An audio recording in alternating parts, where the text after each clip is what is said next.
if you look at my training peaks, I've been able to do weeks on weeks on weeks of 30-hour weeks, 25 to 30-hour weeks. And some of those weeks being 20 hours in zone, like high zone 2, low zone 3, lots and lots of hours at threshold. Are you running a marathon? Oh my god, I could never run a marathon. You sure about that? My god, a marathon is like 42 kilometers, 26 miles. I don't understand those people. That used to be me. But not anymore. Welcome to the Marathon Podcast. My name is Christian Warwick. Warwick runs on Instagram, YouTube, TikTok. And don't forget, the Marathon Podcast is also on YouTube. You can watch the videos there if you'd like. If you are new to this podcast, welcome. If you're a regular listener, welcome back.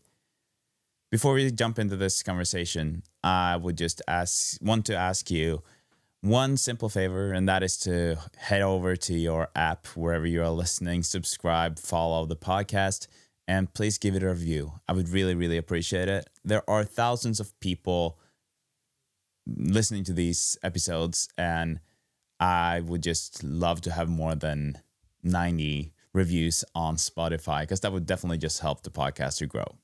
In today's episode, we have Jimmy Whelan with us. He's a former professional cyclist, now turned professional runner. And yes, you heard right. He used to be a professional cyclist and a proper professional cyclist. He rode for teams like EF, and he has a big cycling career behind him. About a year ago, a little bit more than that, he decided to quit cycling, and then he shifted focus to running.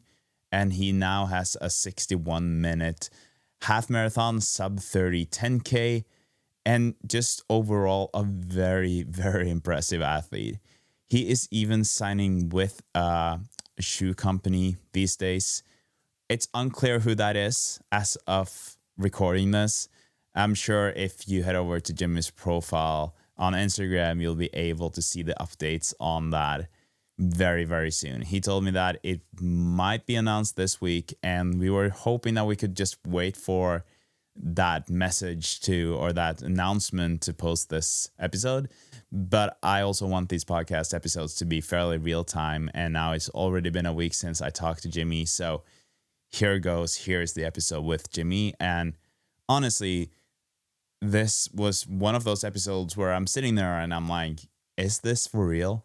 First of all, like, such a nice guy, and then with his story, like coming from cycling, and also had some really bad crashes, and he's still able to run. He runs a lot. He runs very fast, and I even listened to Life in Stride today, and they were talking about how his stride was so perfect, and I do agree with them.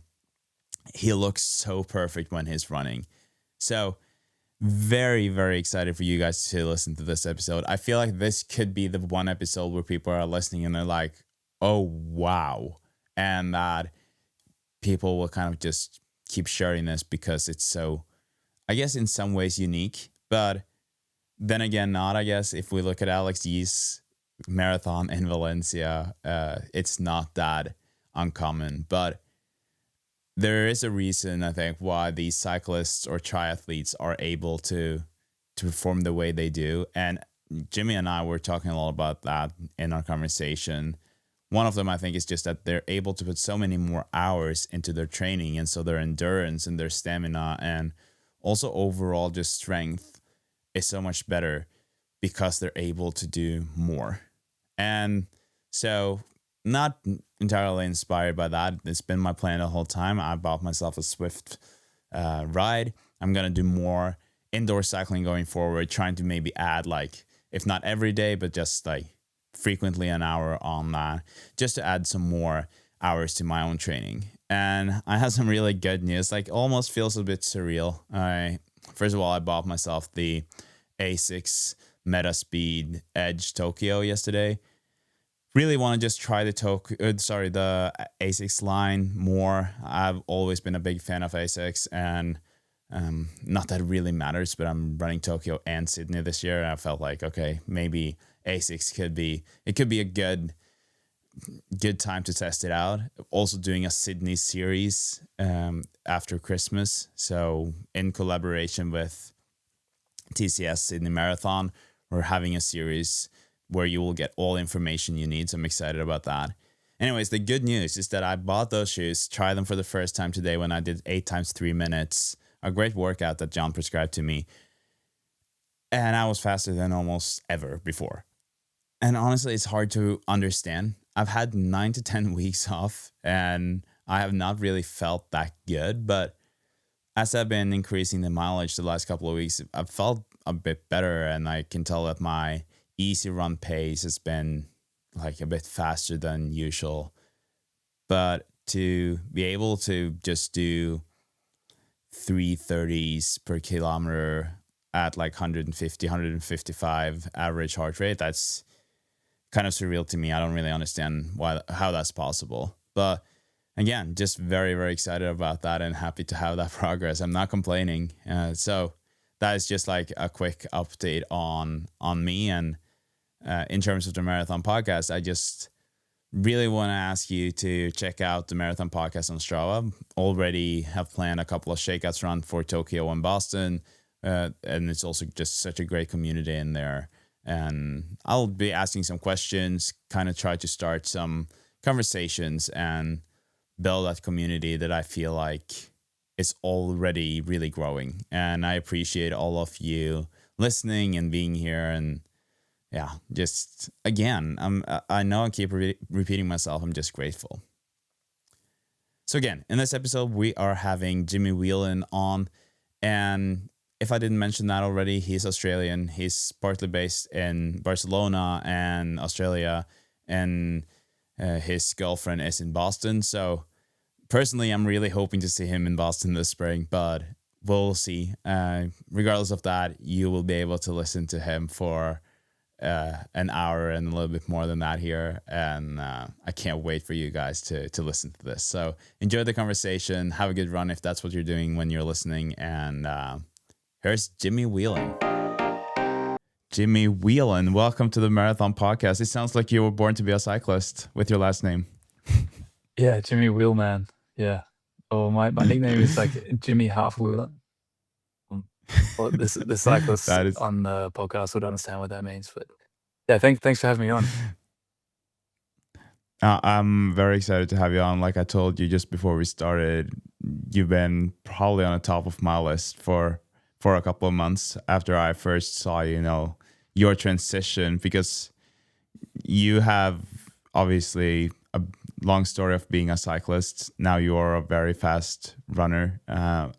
Before we dive into all of that, I'm just curious to hear first about like what made you start running now? Like what made you make that transition, and what is life like right now for you? Yeah. The last 6 months or the last year, to be honest, it's been, life's been flipped on its head. And I'm back doing the sport that I fell in love with in high school, and that's always wanting to be a pro runner. And yeah, 10 years later, after a cycling career, I'm now looking to be a pro runner next year full time. It's crazy. Honestly, um, it's funny how life can work out this way. But yeah, when I went through high school, I was a track runner, and my dream was to go to college in the US. I got injured first year university, couldn't go to college, and started riding a bike and thought that I thought that was my running days finished. And here I am, 29 years old, almost like starting day one again. It's pretty cool. Yeah. Yeah, that is awesome. I'm kind of like, very impressed, but also kind of jealous, because I did see that you wrote somewhere about like maybe you chose the wrong sport, something like that on Instagram, or maybe it was someone quoting you. But then you also said that, but maybe all the cycling kind of just laid a great foundation for the things that you're now able to do as an endurance runner. And I feel like before we dive into everything running, we have to probably backtrack. Like I would love to hear a bit more about your introduction to running first, like you said, in high school, but also about your cycling and your career there, because you also have a cycling career that most people can just dream about. Yeah, it's pretty crazy. Like, but part of me wonders if, like, if I went into trying to be a pro runner when I was in my early 20s, if I'd now be 29 years old with the engine that I have now, and if I would have been able to run 61 minutes in a half marathon at 29 years old, or yeah, or maybe this massive cycling training block that I've done has developed an engine that I couldn't have gotten through running, and now here I am at 29 years old. Yeah, um, yeah, becoming a half marathoner and a marathoner. Um, but yeah, I could talk a little bit about how I was running at high school perhaps and go from there. Um, Yes, please do. so yeah, I was the pretty standard Australian kid. Like I did all sorts of sports through primary school and high school: cricket, tennis, soccer, AFL, Australian football, and yeah, in the end, through year 9 and year 10, I started taking my running pretty seriously. And then I started getting good when I started growing in year 11 and year 12 in my final years of high school. And in year 12, I realized that I was, yeah, beating everyone at school and was starting to get quite competitive at the state level.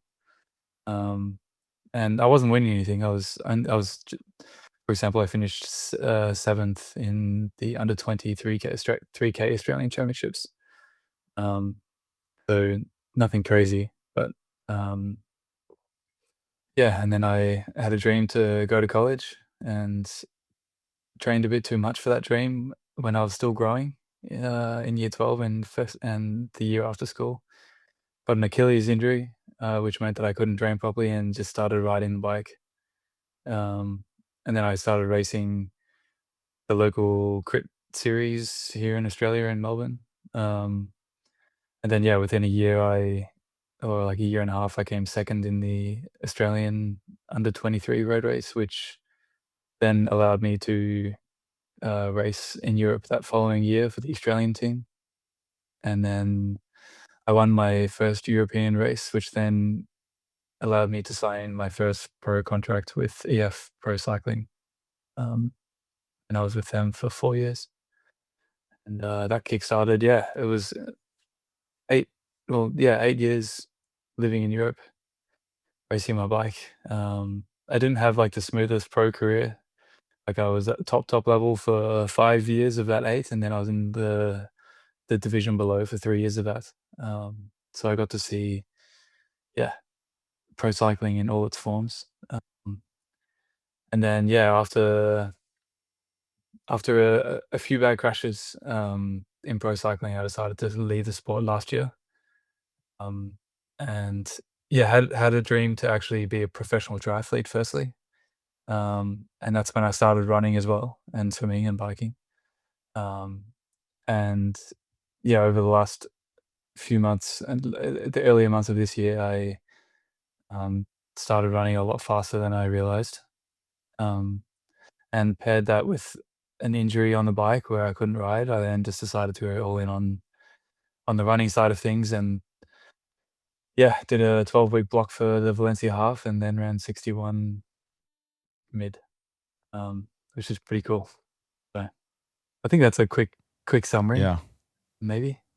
Quick No, enough. yeah, no, that's great. I feel like, we all listeners and me we're getting kind of an insight into how this has been. And I think that even like, if you stopped after saying I was a professional cyclist with EF for 4 years, like people would be like, wow, great athlete, that there's just something about that. And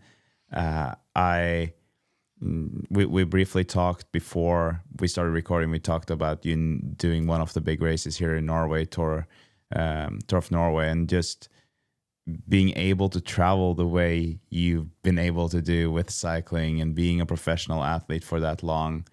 Uh, do you still feel very hungry, like you hungry for more in terms of athletic performances? What is the reason that you, after deciding to quit cycling, still want to keep performing or training at that level? And right now, I've been a bit reborn with that hunger, because I lost that hunger at the end of last year, and that's why I stopped cycling. Um, and once you lose that hunger in any elite sport, particularly professional cycling, it's so hard. Like, you have to someone will tell you to walk, or you need to walk yourself out the door. Um, uh, so, yeah, and then I had friends say, like, "You could be a really good runner, like, just see if you could do that again," because I was quite good. I was getting quite good at the end of high school, and I never found out truly how fast I could be. Um, and so that's where that curiosity came in at the start of this year. Um, and yeah, seeing my progression over in that build up in Valencia, and then seeing me get faster and faster every week, like, well and truly lit that fire alive again. And I've actually never been hungrier, to be honest.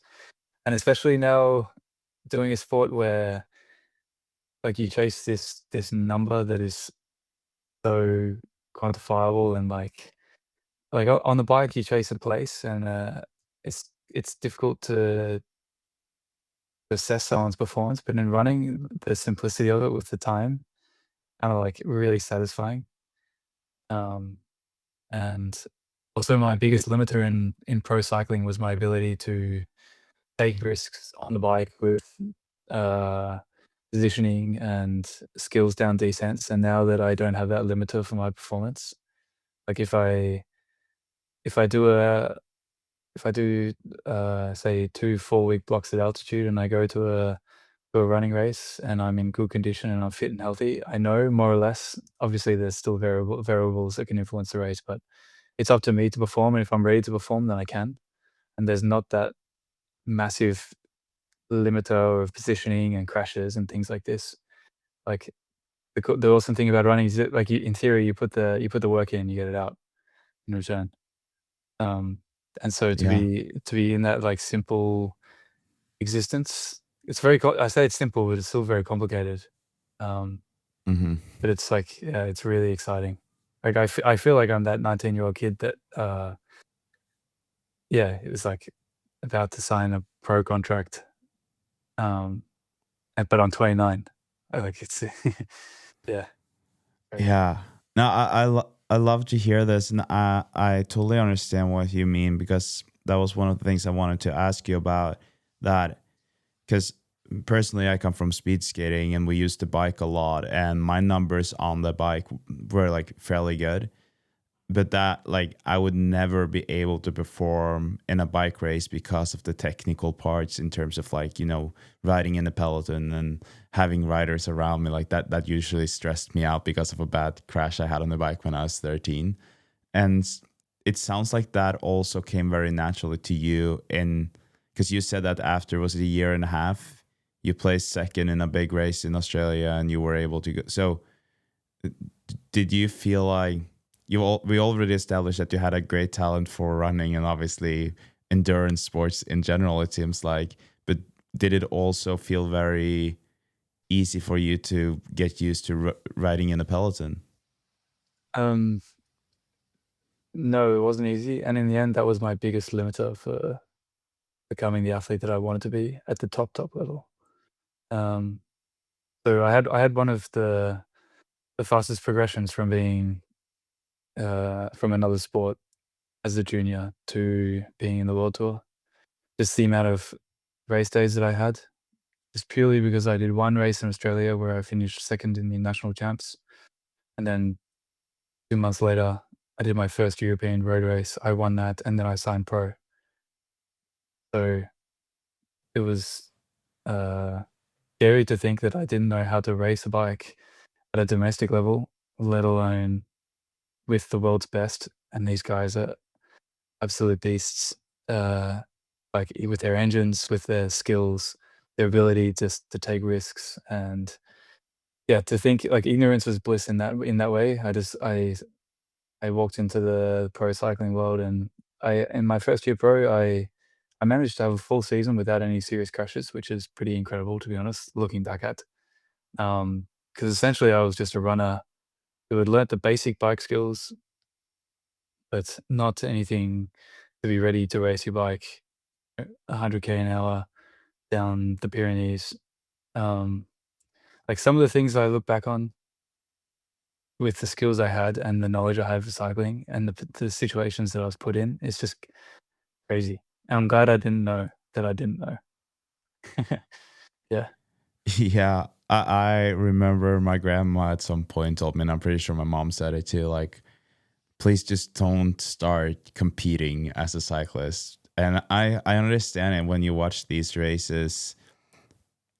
I'm usually thinking like, well, I'm glad I don't have a family member that I'm watching doing this right now. Because like you said, some of the things that you're doing and some of the risks that you have to take. And also sometimes it's not about the risks that you are taking. It's also about the risks that people around you are doing, right? With running, people are complaining about how people are acting around the drinking stations or things like that. But worst thing that can happen during a race is just that they disturb you from performing as well as you can. But with a sport like professional cycling or cycling in general, the risks or the consequences of those things can be so much higher. And was that like you did say that that was kind of part of why you ended your career there? Was did you start being more scared at the end of your career than you were in the beginning? Yeah, I had moments, um, in my 3rd year, final year. I had 2 really bad crashes in my 3rd year pro RDF, and that really took a toll on my confidence to race. Um, and yeah, I was also on contract year too, so I didn't have the choice to listen to my concerns with the racing. Like, you just had to do the training, do the altitude blocks, go to the race, forget about the crash that you had 6 weeks ago, just rip into it. Um, which I tried to pretend to be fine with it all, but looking back at it, I was very stressed, very tense, and it was a massive limiter to my performance. I still had some good rides, but I never reached my true potential in that way. And because of my engine and my ability to, yeah, ride up a hill really fast, I still had moments where the race went well, and I found myself in a position to be able to get the result that I wanted. And that kept my pro cycling career going. So, um, but yeah, it was but most people watching cycling on TV, they don't quite understand the true dangers of the sport. Um, and yeah, in halfway through last year, I was in the Criterium de Dauphiné, which is the lead up stage race for the Tour de France, and I'd done a month of altitude training at 2,400 meters, and then on stage one, I had a crash, uh, and completely ripped my knee open, and I pulled out of the race, and it was at that moment that I realized something needs to change. Um, and so here I am now being a runner. So yeah. Yeah, I find this to be very fascinating, and I want to kind of talk more about your training as a cyclist later on in the episode when we talk more about the specifics of your training. But I want to ask you because I feel like when I grew up, I remember some of these so-called experts in Norway. They were saying that you have to be careful with too much cycling if you want to run faster because it will make you slow. There were just like this. I don't know. People just thought that that was the case, and then if you look at the last few years of whether that is former cyclists like Tom Dumoulin, Vauclair, yourself, racing marathons, going pretty fast, and just like there are no signs that the cycling has really kept them from, or kept you guys from running fast. And then you see other runners as well doing things where people are like, wait, how is this even possible?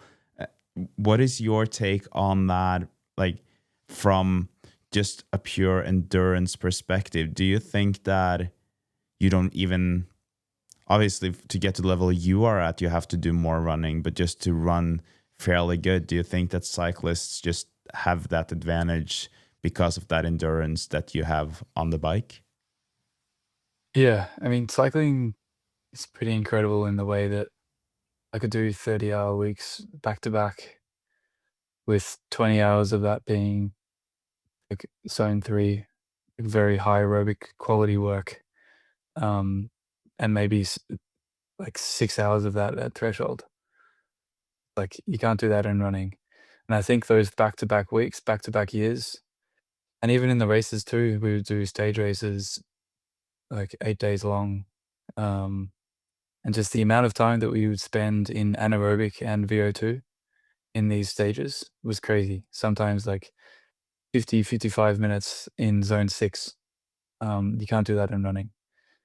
I think cyclists don't quite realize the engines they're building. Obviously, we're all racing against each other, so we're all doing the same thing. But when you take a cyclist and put them into the running world, like, by the science, it's really interesting because I've been able to, I think, lift my physiological ceiling, um, and just my ability to, yeah, be aerobically fit.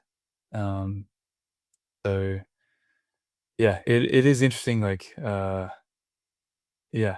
And if you pair that with good running economy, um, you can definitely uh, be a very, very fast runner. So Why do you think it is that cyclists can just go from being full-time cyclists to actually being able to perform so well as runners? And what is your answer to that? yeah, it's an interesting one. Um, I guess as a cyclist, you can just do so much of aerobic training week in, week out, year in, year out. Um, the only thing that's going to stop you from doing crazy aerobic volume is if you crash, but you can still ride the indoor trainer. So if you look at my training peaks, I've been able to do weeks on weeks on weeks of, yeah, 30-hour weeks, 25 to 30-hour weeks. And some of those weeks being, yeah, 20 hours in zone, like high zone 2, low zone 3, lots and lots of hours at threshold, and like crazy amounts of time at VO2 and anaerobic too, in races. So, and you just can't replicate that in running.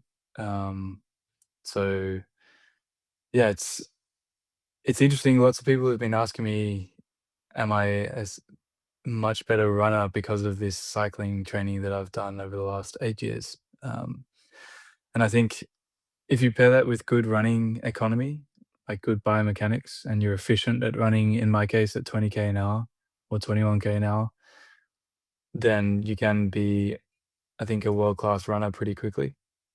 Um, and also as a cyclist, a pro cyclist, you learn all these other things. You learn how to rest, you learn how to eat well, you learn how to live the simple life of an athlete. I think that's quite key. Um, and yeah, you learn how to suffer on race day too. So, but yeah, for just like my physiological ceiling has definitely been lifted because of the amount of bike riding I did. Um, and that's why, yeah, that's why we see cyclists coming in and just doing some pretty good marathon times in their off season. Um, like some retired pros will do a marathon within a year of finishing riding, and they're not even that fit, but they can just still do like a 2.5 hour marathon. Or like it's crazy. Um, so yeah.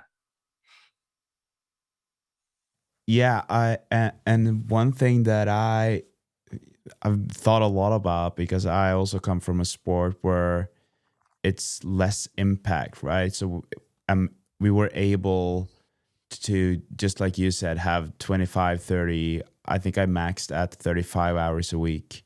And what that meant was that I was able, like compared to now running, I feel like, so my max mileage has been, or my highest peak mileage week was probably 115K, which is not that much, but for my legs, that was like a lot.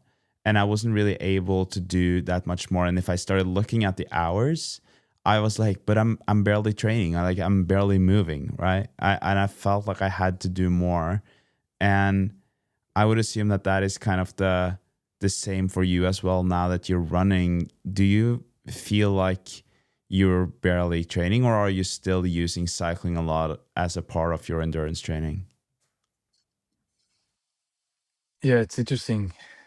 At the moment, the last the last 4 weeks, I've done 200K weeks, um, which as a runner, that's a lot, but I look at that volume and it's only 14 hours. Um, I wouldn't do a 14-hour week once in cycling. Not even, I mean, I'd have my off season, but my smallest riding week was not 14 hours.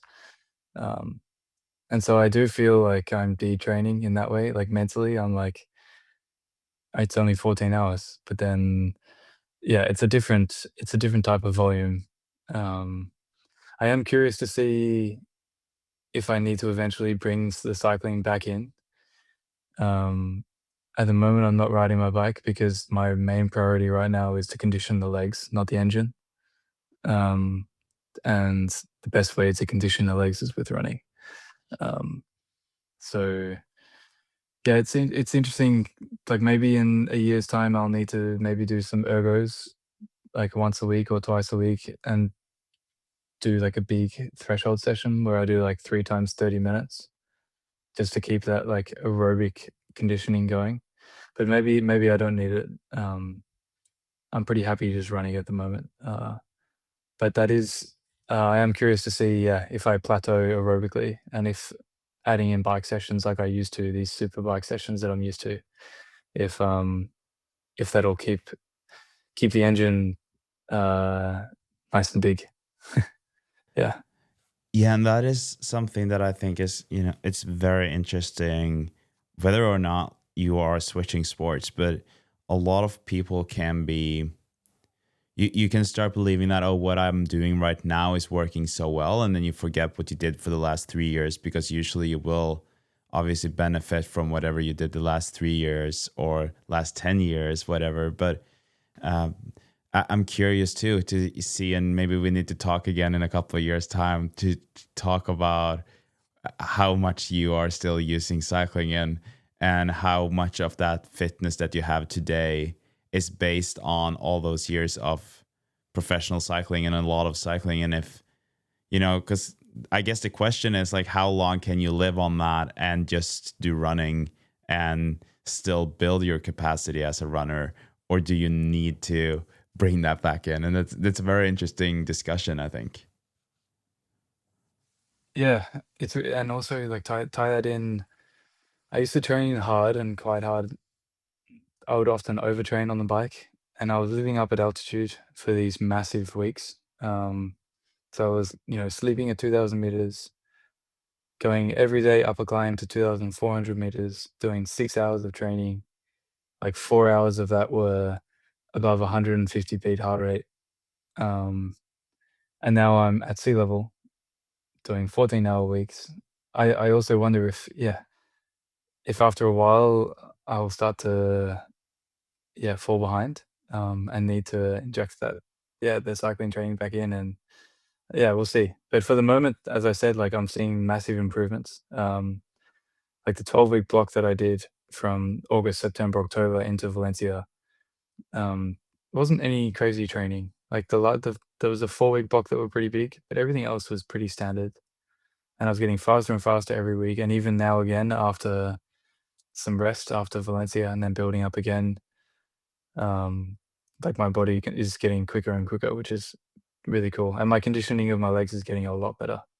Um, so like in that Valencia block, I did one 200K week, whereas now I've done, yeah, 4 weeks of 200K, and it feels like a maintenance week almost.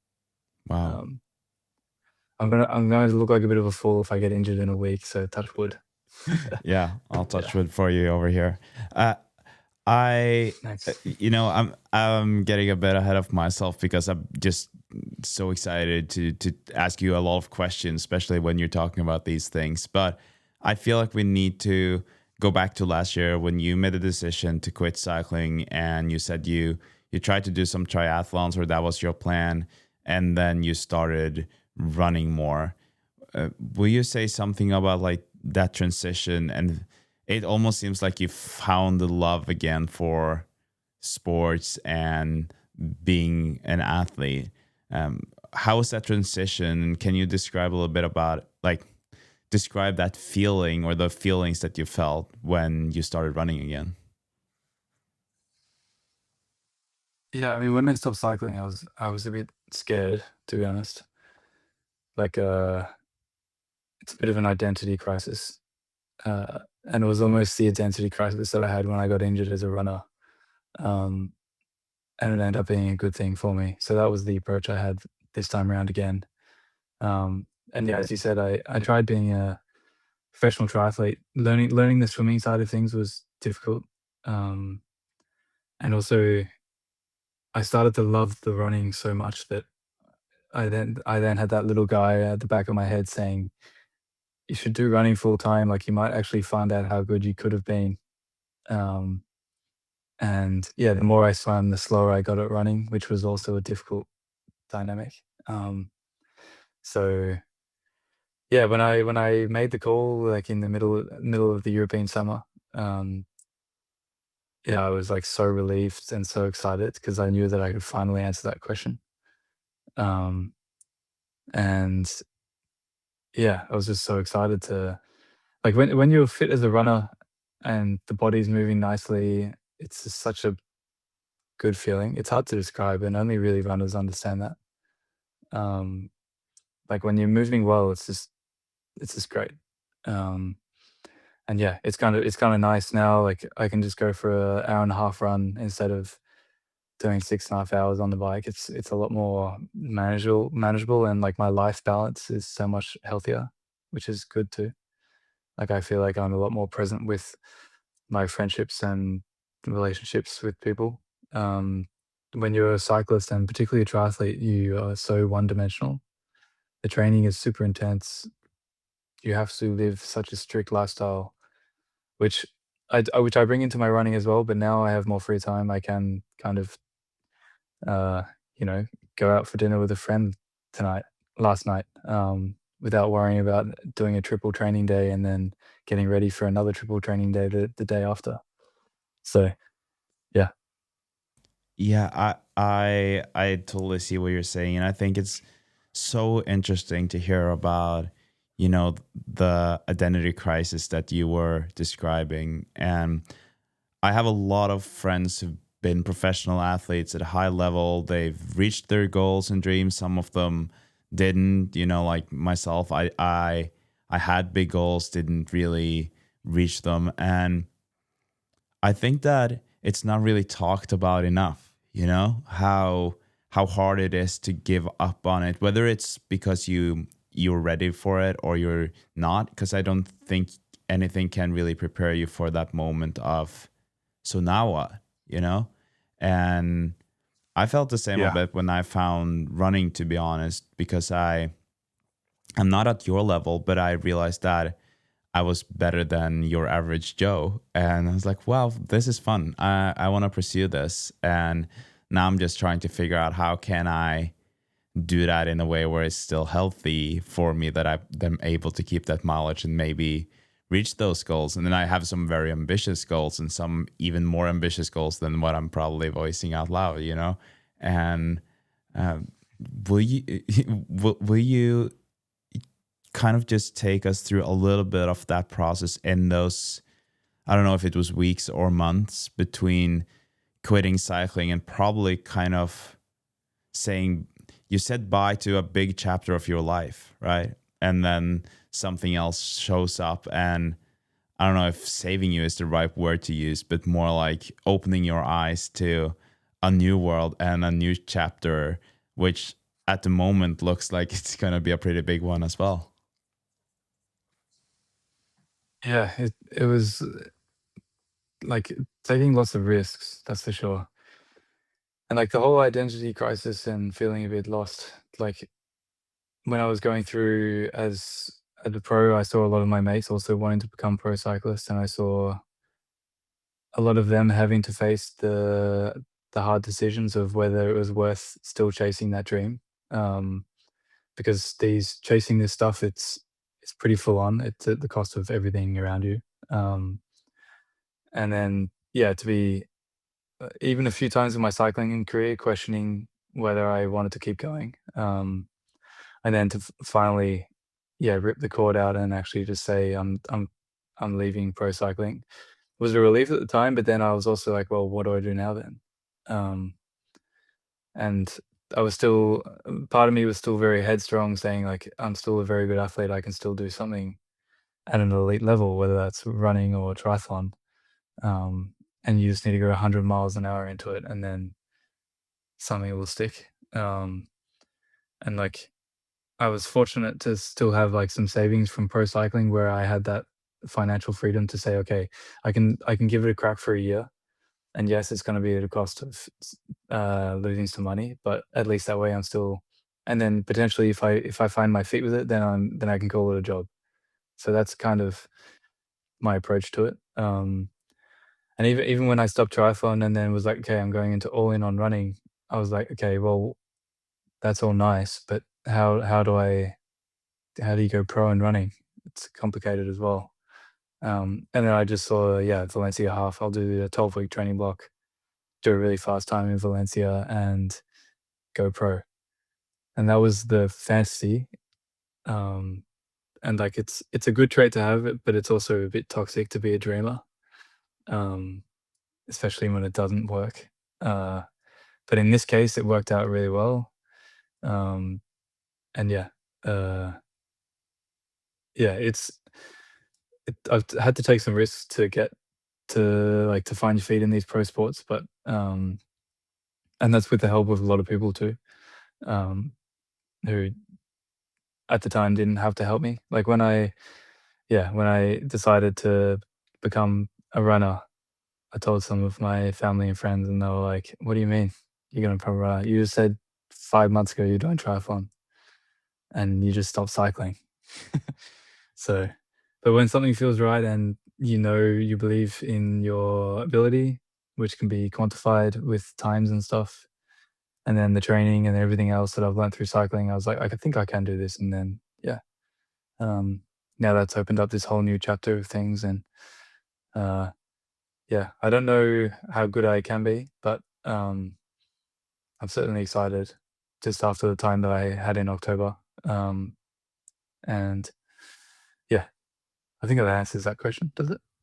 Yeah, it Kind of. definitely does. And it makes me just think that you have people discovering their talent for running, and you're like, oh yeah, I did pretty well. Like, I was fairly good. And then you have people like you, because is it 61:37? Was that your time? Yeah. Yeah. Yeah. And that is the 13th fastest time by an Australian, isn't it? Yeah, exactly. Yeah. Yeah. And so doing that within your first months, weeks of getting back to running, right? It's such a different level. What goes or what went through your head? And I'm sure you had some indication or indicators beforehand that, okay, I'm pretty fast right now, but running that time, I know that you got more attention, all of that. What goes through your head when crossing the finish line and be like, oh, wow, I'm one of the fastest right now? There's like I did a race video on YouTube, um, and there's a like 40-second snippet of me crossing the line, and I still remember very clearly me crossing the line and not quite believing, like seeing the like every runner knows this feeling when you go down the big straight and then you see the time and like you have this time in mind and then you see it and then you're like, oh my god, I have 100 meters left, so I've done it. And just seeing the runners that I was with too, um, I was like, I can't quite believe this. I didn't believe it, to be honest. Um, uh, yeah, it was. Yeah, like when there's footage of me crossing the line, and then I'm looking at Daniel, my videographer, my mate as well, and we were both laughing because he knew the context of everything. Me saying that I was going to do this time and be a pro runner, and he was like, when I crossed the line too, I wasn't that gassed. Like I wasn't that tired. Like I raced really reserved because I thought that my legs would fall off. As I said, like my engine is great from being a cyclist, but my legs I thought were going to be my problem. And when I crossed the finish line, like all the guys in my group they were on the ground, and I just crossed and lapped the button, and then walked over to Daniel, and the first thing I say on the video is, I don't think I tried hard enough. um, which gives me a lot of excitement for like my first marathon and my next half. Um, and in that half marathon, I was actually in the 60-30 group through 5K. And I actually pulled out of that group, not thinking I belong there. Like it was, not all Nike athletes, Adidas athletes, and then a guy in a school club singlet. And so, yeah, I decided like I'll go back to the next group, which ended up being the group that I finished in. Um, so in my next half, I want to go through in that like 60 to 60-30 pace and just see what happens. Um, and I should be a better runner at that next start line. So yeah. What were the reactions from, you've been a professional cyclist for years. I'm sure there must be like reactions from the world of cycling as well. Yeah, there was lots of like Instagram blew up that day. Um, like it was kind of funny. I got like Instagram followers from like some of the biggest cycling names in the sport. So I was like, oh, they must have been um, like clearly people were talking about this guy, this cyclist that just went to Valencia and ran 61 minutes. Um, and yeah, lots of people like the cycling world and now the running world. They're almost like interested in each other. Like runners are cycling and cyclists are now running too. And so now everyone kind of understands what a 61-minute half marathon is, cyclist that is. Um, and so yeah, just the general like endurance world was curious, I think, as to how I did it. And like I have all my training public on Strava, and so then I had people going into my Strava and stalking and seeing what prep I did, and um, yeah, it was just cool to see how much support I got. Um, and then yeah, lots of people saying like, "Oh, how fast are you going to go in the next one?" I was like, "Well, let's just recover from this one first." Yeah. Yeah, and I totally understand all the attention you're getting because I don't know what if we look at a lot of this professional cyclists, whether that is former cyclists or uh, cyclists who are still active, but obviously your time definitely stands out. But I've seen some of the times previously, and I'm like, oh wow, I'm impressed. And then you're here and you're doing 61. It's just like it's such a different level, different world of running, and so it must also be maybe for the cyclists who are feeling a little bit the same as you, right? Like, oh, do I want to keep doing this? Like, it takes a lot of time, the like you said, the training life balance kind of thing. Maybe they're feeling like it's too much of a risk. And then like, oh, maybe I could do something like this. Do you think that a lot of cyclists could have done what you did? Or do you think that you have this great advantage from high school and your younger years as a runner, and that you are kind of like both of those worlds are now meeting and resulting in this? Yeah, I also still jogged once a week, almost every week when I was a bike rider. So I still kept my body familiar with running, um, and not many cyclists have done that. Um, and I also think, like biomechanically too, for some reason, I still hit the ground like really well, as if I haven't ridden a bike. Um, and most cyclists, like they just uh, like it doesn't make sense as to why like the elasticity in my legs is still really good. Um, like the cycling, the low cadence training that I've done on the bike all the time, sitting down in the bad back position with the hip position and everything. It shouldn't I shouldn't be able to get off the bike and then be able to run really efficiently at 3-minute Ks.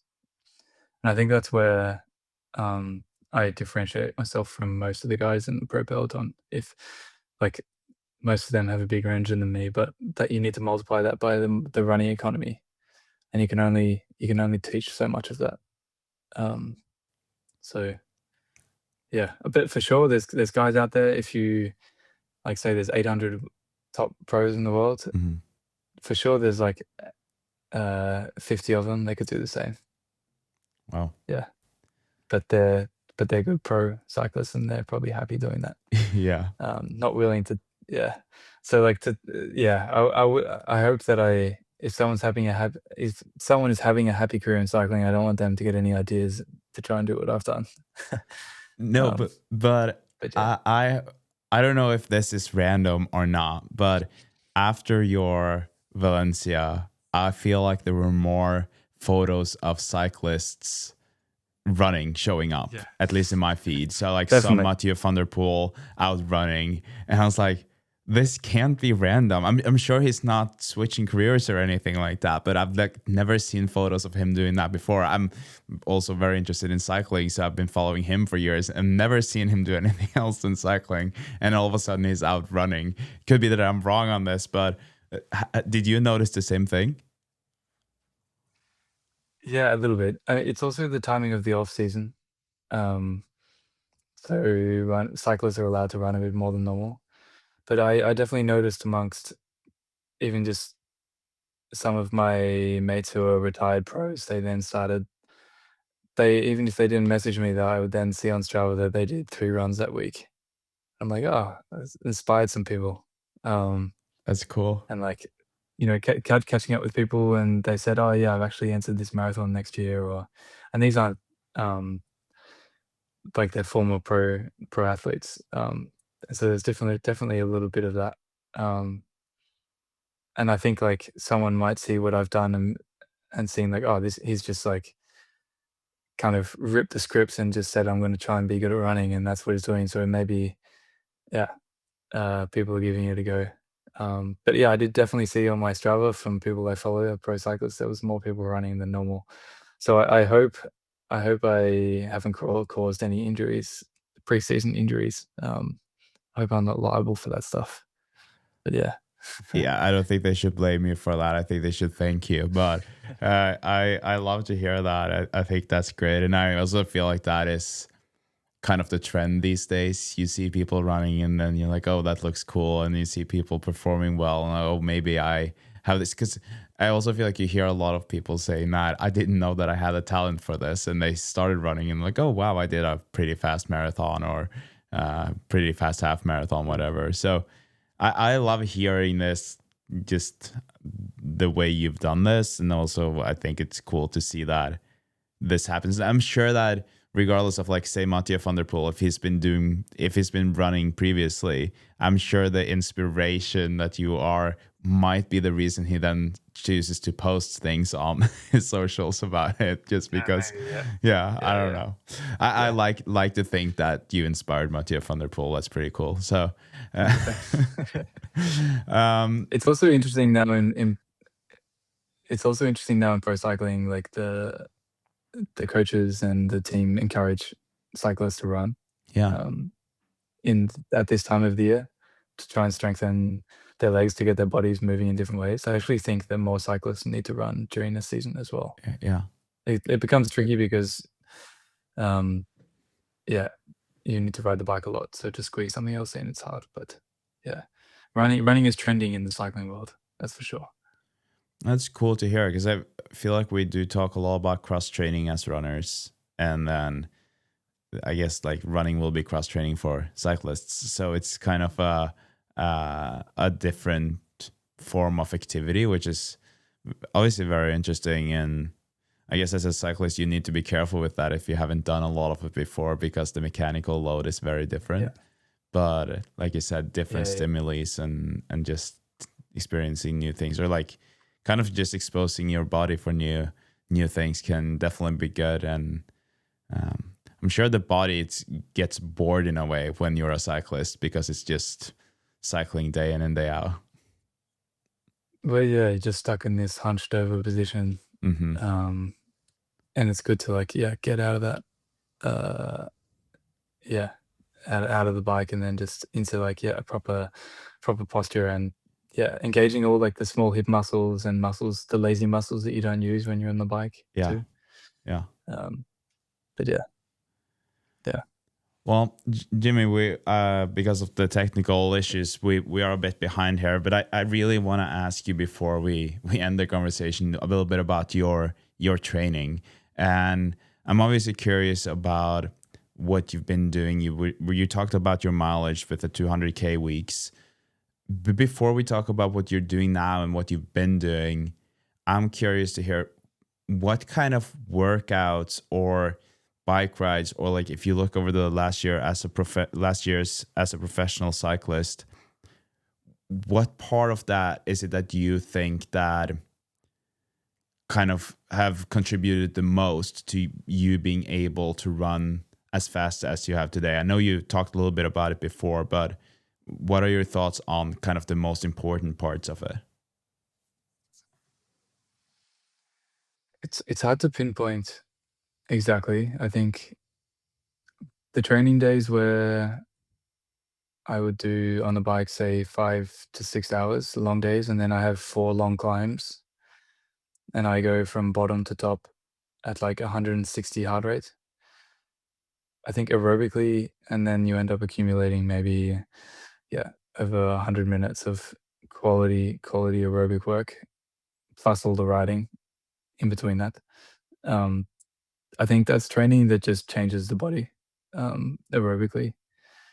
Like, I don't delve into the science side of things because that was never my point to look at, but, like, um, yeah, I'm sure a scientist could answer that for me, but I think that type of training, and also I was doing that all at altitude as well, so it just creates a bit of a, as I said, like a ceiling that is elevated, and then the next time when you do your next training block, your ability to get to certain level of fitness is higher than what it was before, um, and so that's where, yeah, I think it helps a lot. I'm trying to think what else, specifically bike riding training that allowed me to be a good runner. Um, I guess just as good of a yeah, I think also question. yeah, Yeah, yeah, there I you go. think just as good of a question might be because you said that you were not necessarily into the science part of it, that other people were for you, I guess, like being a part of a team. But one thing that I realized, whether it's talking to other athletes or for myself, is that when starting to run, I know much more than people who've never done any sports, right? So you know your body, you know the intensity zones, you know how your body will react to higher intensity, low intensity, um, and all that experience.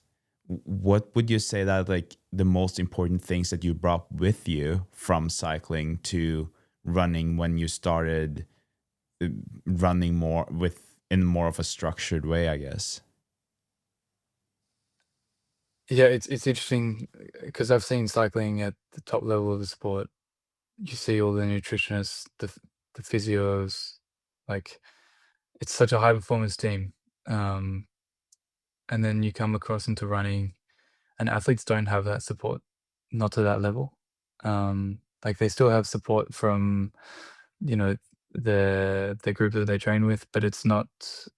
Um, yeah, and so for me to have learnt to have had 8 years at that level, um, I actually forget how much I've learnt and how much, like, everything I do in my day, on my training is habit, but that habit that I've, generated is because of all of these experiences that I've had. So everything that I do with my day-to-day life is actually when it's science without me realizing. It's just because everything that I learned in cycling.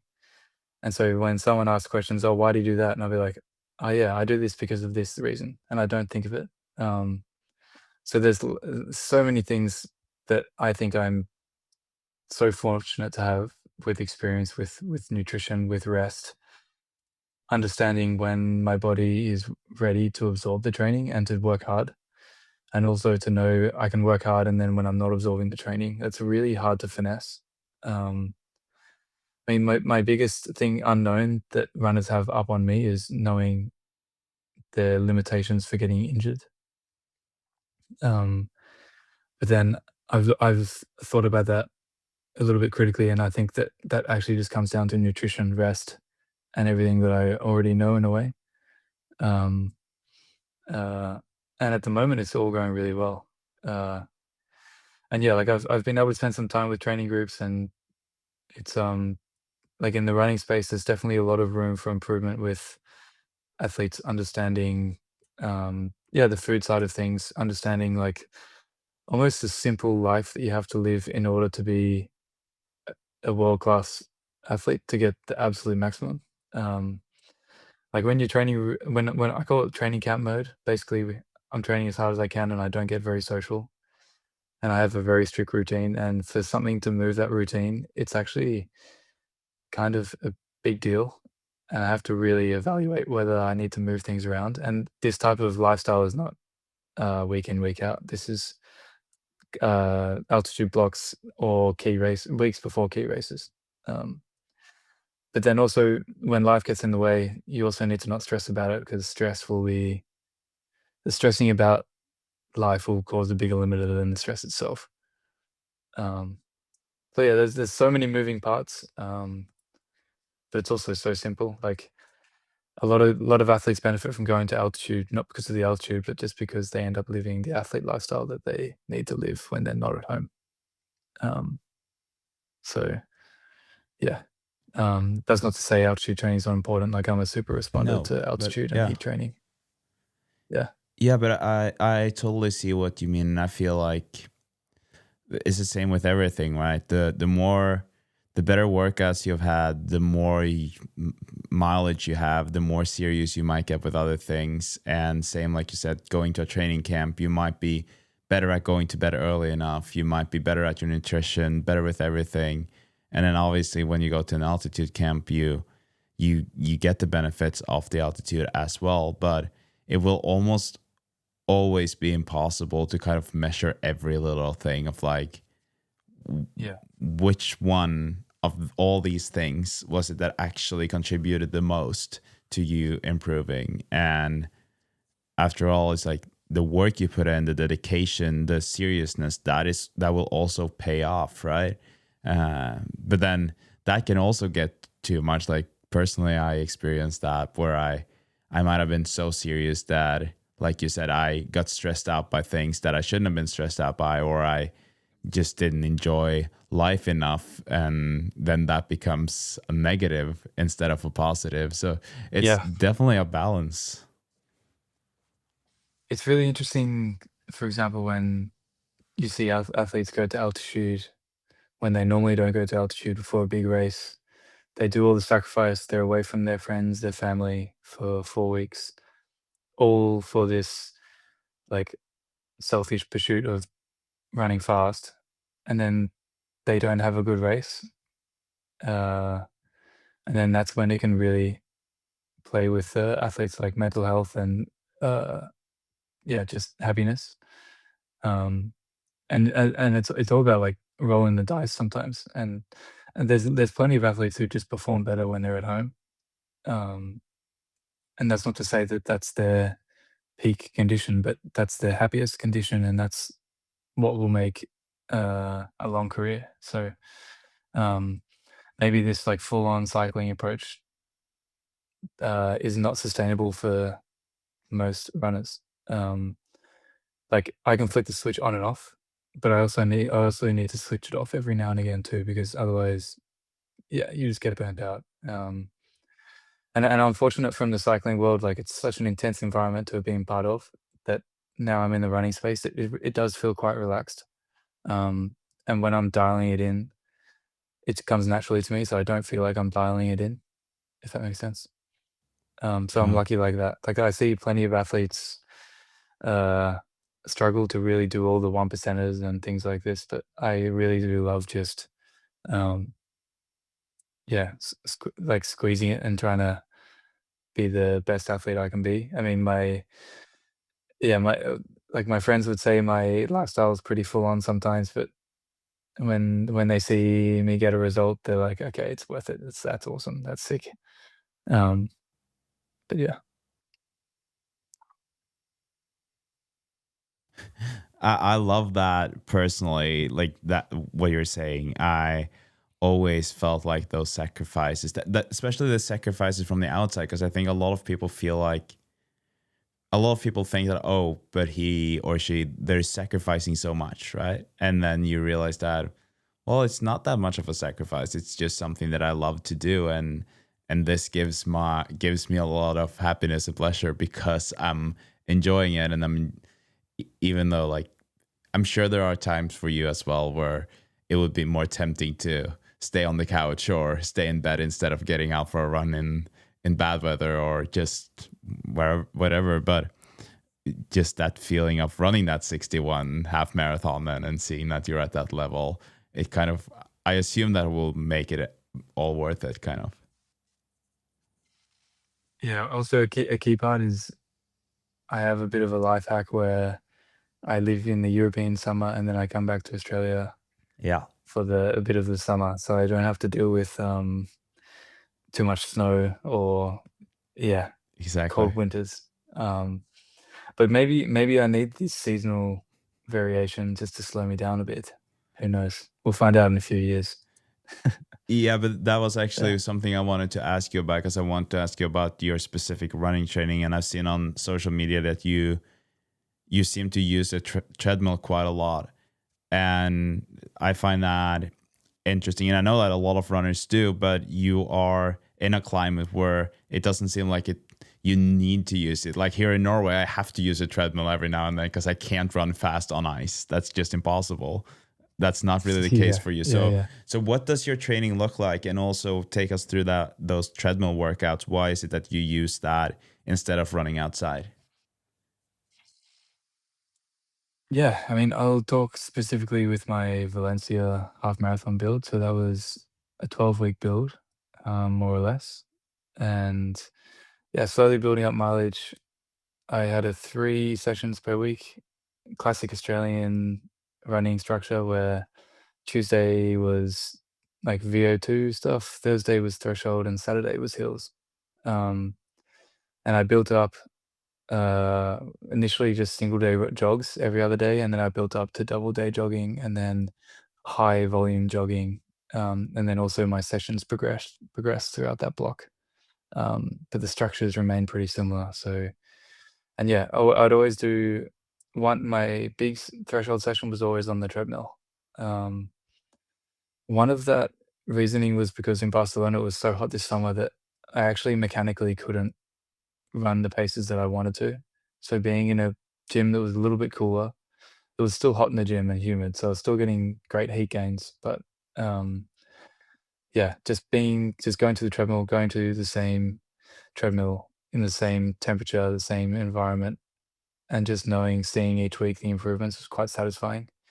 And I also run on the treadmill because I know I can do these super big sessions and then like, not pull up too sore. There's something about treadmill running where you're not quite loading the legs the same way.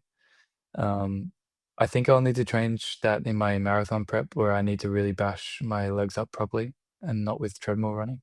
Um, and then, yeah, so a classic threshold session on a Thursday would just be initially like 3 by 10 minutes. And then by the end of the block, it was at 3 by 5K at like 2:55s. Um, and then on Tuesdays, I'll do, yeah, maybe 10 by K at like 250s to like 245s. Um, and then sometimes I'll also go to the track on a Tuesday and do, yeah, 400s, nothing crazy, like 2400s, 5 sets of, no, 4 sets of 5 400s, 100 jog in between the reps, 400 meters jog in between the sets at like 10K race pace or faster than 10K race pace. Um, and yeah, Saturday Hills was just a standard like 2.5 minute effort, do that 7 times, jog back down. Nothing crazy. Um, and then Sunday long run. Yeah. Um, yeah, nothing too fancy. So what did that long run look like for you? I guess like now you haven't been in that marathon block yet, but what did it look like for you building up to Valencia? And my week structure remained pretty similar, but I always played around with my long run depending on how I felt.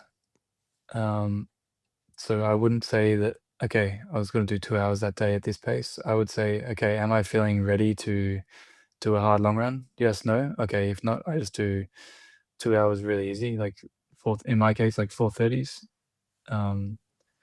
But then sometimes I felt good and I'll do 2 hours at like 3:55s. But nothing like I think I did once I did a 2.5 hour long run. But that was actually too much. Like I preferred the feeling of going into a Monday ready to start the next week than being on my hands and knees crawling to the fridge Yeah. on a Sunday lunchtime.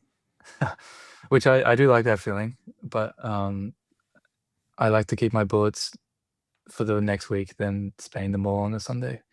But I think that idea would need to change for the marathon prep. Hmm. So for the marathon prep, I will do like two sessions, and then my third session, instead of doing hills on Saturday, it'll just be the long run would be a session, Yeah. What do you essentially. think you'll get up Yeah. to in terms of distance in the long run before the marathon? I'm not sure. I mean, right now I'm sitting at like 200 Ks a week and it feels pretty comfy. Um, Last week I did, 2 hours and it felt pretty cruisy. I think I'd need to get close to 3 Yeah. or have some very solid aerobic running in that 2.5 hours. So maybe have like 2 by 30 minutes in there, for example. But it just depends like how my body handles the load on that, what shoes to do it in. Um, yeah, I just have to be like trial and error, Yeah. and hopefully not too much error. And I hear Yeah, you say, or when you talk about it, you use hours, which I think is really cool because I I used to do that too, and now I started that or realized that I've started using kilometers, which doesn't really make sense in some ways. Do you think that that focus on hours does that come from cycling? yeah, yeah. I think so. Hmm. I still have the cycling encyclopedia in my brain. Yeah. I still use a lot of like I use the word gas. Hmm. That's a very big cycle, like full gas or we were gassed or Yeah. yeah.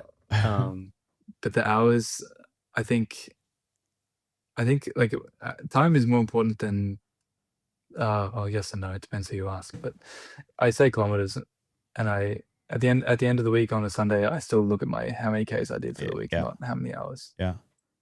Yeah, Last thing yeah, about your training here, you talked about these hills, right? And I talked to Andy Buchanan, and he was also talking about hills. Matt Fox, he was talking about hills, like you even called it the Australian kind of training.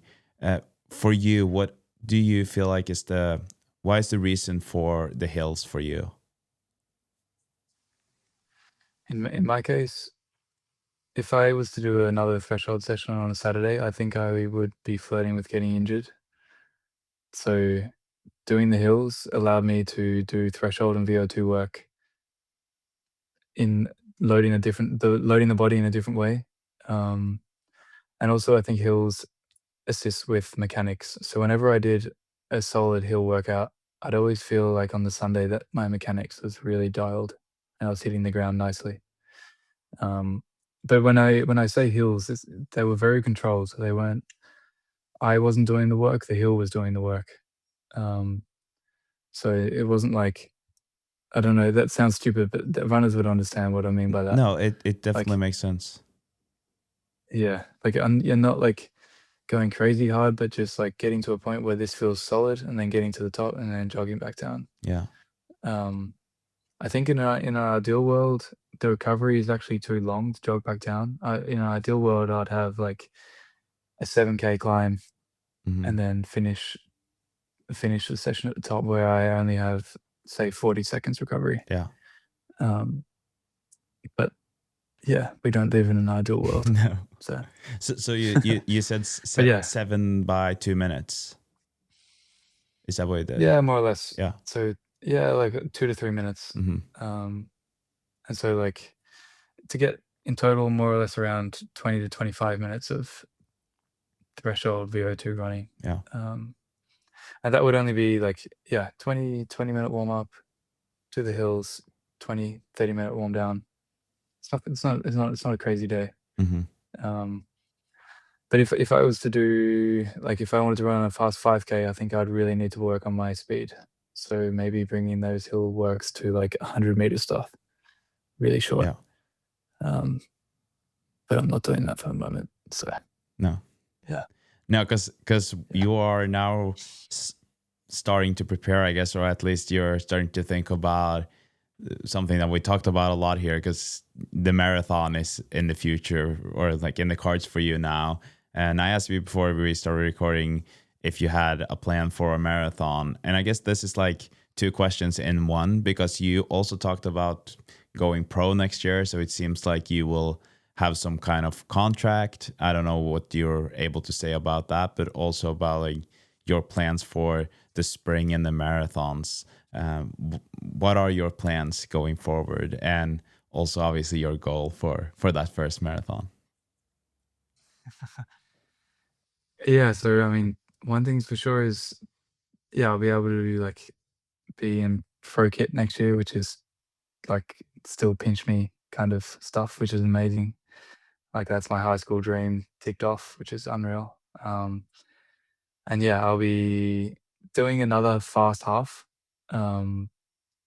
hopefully in like January, February, and then by fast half I want to be like 60-30 probably, through halfway and see how I go. I could potentially do that in Marugami in Japan, which is a really fast course, or I could do it in Barcelona, which is in February. And yeah, and then I'll go into my hopefully I might do a pace job for my first kind of like 30K to see how that goes, and then debut into a marathon. Like I could wait until the end of next year, but I think with the way my training is going at the moment, I don't really want to wait. Like if I'm doing the Ks and the body's responding and my legs are ready, I'd rather just give it a try. And yeah, if I can run like low 60s for half, I don't know why I can't go for like a 207. I mean, you do the numbers on it. A lot of runners are scared to say numbers. I love it. Like I think more people need to say the times they want to chase, because it puts the pressure on me, which I enjoy. Yeah. Makes me accountable, and then also it makes it entertaining for people to follow. Whether I succeed or fail, it's entertaining for people to follow my training, my lead up, and then eventually race day. So yeah, I mean, I said I was going to run the 62 minutes for the half marathon, and no one believes me. So, and here we are with 61. Yeah, exactly. So, yeah, we'll see. Like, I first need to tick off a fast half, another fast half, just to like reaffirm the performance that I did, and then stay down the barrel of a marathon prep, and then a marathon. And yeah, I don't know which one that would be. Yeah, I'm not sure yet. Personally, I really hope that it will be Boston and we can meet up. That would be fun. Yeah. I mean, that would be good timing. It's in April. I think Yeah. April 21. Yeah, I think so. Yeah. Yeah. So there you go. I know the date, so I must have been looking at it. Yeah, definitely. So this contract that you're talking about, is that official, or is that something we have to just wait and see what No. who you're with? Yeah, I've signed with an agency who's helping me with all this stuff. Like I'm really lucky to have had brands see the training that the build that I did for Valencia, and to see the potential, I think. And so, yeah, I'm fortunate that some athlete managers have got involved and are helping me, yeah, find a pro contract, which is really cool. Yeah. And such a privilege. And I know, like, it's totally different being that guy in club kit at a half marathon running fast, and then when you're in the pro kit, you're expected to perform. So it's different. It's different pressure now. Yeah. So yeah, I'm looking forward to like earning my keep, and then also like uh yeah, showing my worth um, Yeah, in a of way. course. So So yeah, it's like, and hopefully, I mean, and also I'll say it too. Like I want to do LA Olympics in the marathon, awesome. and then there's also Brisbane. It sounds so far away, but if everything's going good, and I still have the flame, the hunger, like Brisbane Olympics 2032 would just be such a cool way to finish a sporting career at home. Yeah. But that's ages away. I've still got to do one first, so I feel like I'm talking too much. No, I love this. Yeah. I love the ambitions. I love the dreams, and I think it's great that you're also kind of, that you're saying what you're saying, and people should be better at dreaming, talking about it. And I think that is amazing. I Yep. think it's a good way to kind of show the younger generation too that it's okay to dream, and that it's okay to have big goals. And like you said, it makes you more accountable. But I also feel like if your goal is, if it's 206, you will definitely do a faster marathon in 210, right? But if your goal was 210 and you failed on that, it might have been 212. So it's kind of like your goals will also push you, regardless of you actually reaching them. You will still get further. At least that's my belief, that you will get further by having goals that are, if not more unrealistic, but at least like harder to reach. No, I always want to set high standards. Yeah. And the standards should scare me a little bit. Mm-hmm. Like I should be a little bit scared of failing at that goal. Yeah. Like yeah. So I think, not that I'm scared of these goals, but like it's a high expectation to have. But also, like I'm doing this full time. I'm doing it at an elite level. I understand sport. I understand my body. There's nothing to stop me from trying. So, yeah. And then now, next year I can probably rip into the whole running scene and, be part of it. And yeah, it's just awesome. So when will that pro contract be announced? Soon. Cool. I think hopefully within the next week or two. Awesome. That's good timing. And then we can try and line it up with potentially with the podcast. yeah, that would be awesome. Yeah. This one will be out next week. So if it's possible, that would be perfect. And I can say that in introduction. We didn't know at the end of our conversation, but now we know. So we'll see. Yeah, we'll see. I'll keep you in the loop with this. Perfect. We can play with that. Yeah. Awesome. Cool. Well, Jimmy, thank you so much for guesting the podcast and for your time. I know that it's almost bedtime for you over down under, so really appreciate it. And I wish you all the luck. I'm very excited to keep following you and see where you'll end up. Yeah, no worries. Hopefully, I'll perform better than my Wi-Fi. So you're good. Thank you. Cool. No, thanks for the chat. Cheers. Ever since I started this podcast, I've had several feelings of like, this is such a good episode. I can't wait to share this. And this definitely was one of them. I thoroughly enjoyed the conversation with Jimmy. It was a very good one. Such a nice dude, and also so much experience already. And I can't wait to see what is in store for him, and obviously to see what brand he will sign with.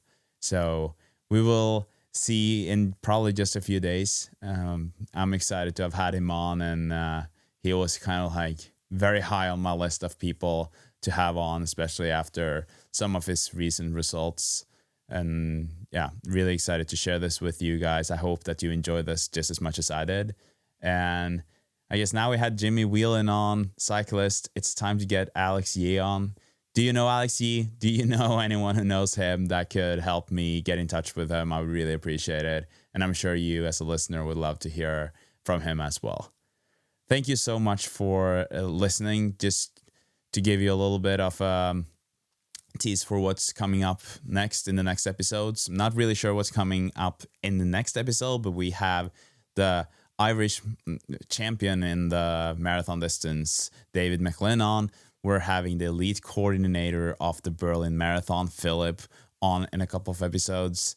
And we'll also have some really strong American runners. And I'm just genuinely excited for you guys to hear this. I can't believe that there are so many fast runners coming on.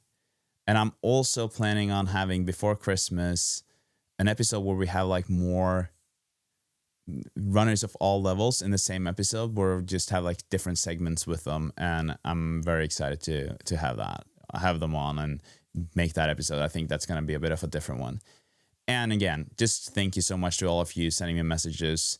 Today, I even got a message from someone saying that the podcast has helped a lot for them in the build to Valencia. And I just, those messages just, it gives me chills, and I'm forever grateful for those. So thank you again for sending me those, and please keep doing that. If you like the podcast, share it with your friends on Instagram or just send me a message. That is always something that I appreciate, and I'm trying to answer all of those, and just know that it means the world to me. Thank you for listening to the Marathon Podcast. I can't wait to see you again in the next one. Have a good run. Have a good day. Have a good week. Have a good December. Appreciate you guys. You'll listen to the Marathon Podcast, brought to you by Wall Studio.